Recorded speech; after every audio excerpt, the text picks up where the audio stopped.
Chances are you've probably heard of gallstones. It might have been during a conversation with a friend or a family member, but it's a very common problem nowadays. Gallstones, or cholelithiasis, as they can also be called, is a disease that affects almost 10% of the world's population, and that's why we're talking its causes, symptoms, and natural treatments today. Gallstones are formed by changes in our bile acid that may occur due to a diet that is rich in fats and simple carbohydrates and poor in fiber. Furthermore, not exercising, smoking, and long-term use of contraceptives can also contribute to the appearance of this disease. And, more than anything else, genetics play an important role in whether or not you're likely to develop gallstones. The symptoms range from a fever, diarrhea, yellowed eyes, nausea, vomiting, loss of appetite, but biliary colic is the main one. This come-and-go kind of pain happens on the right side of your abdomen and persists for 30 minutes to an hour after meals, but it goes away as soon as you digest the food, since your vesicle doesn't need to produce bile anymore.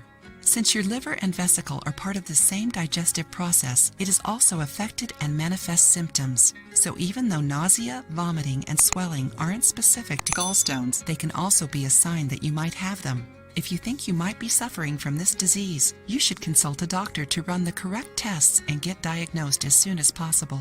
Any treatments must be overseen by a specialist and have to be specific to the size and symptoms.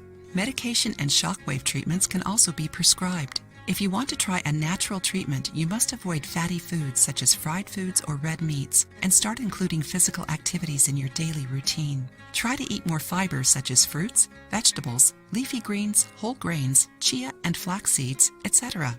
Staying hydrated is also key to recovering, so drink lots of water, tea, or fresh juices, preferably sugar-free. If you choose to try a homemade treatment, burdock and boldo tea can both reduce swelling and get rid of the stones. To make the tea, place 1 teaspoon of boldo and 1 teaspoon of burdock root in 500 milliliters of boiling water. Wait 10 minutes, drain it, and then drink your tea. Drink it twice a day, an hour after lunch and dinner. Talk to your doctor before starting this treatment, since the presence of symptoms such as abdominal pain may rule it out. If you liked the video, give it a thumbs up and share it with your friends. For more recipes and tips, subscribe to the channel.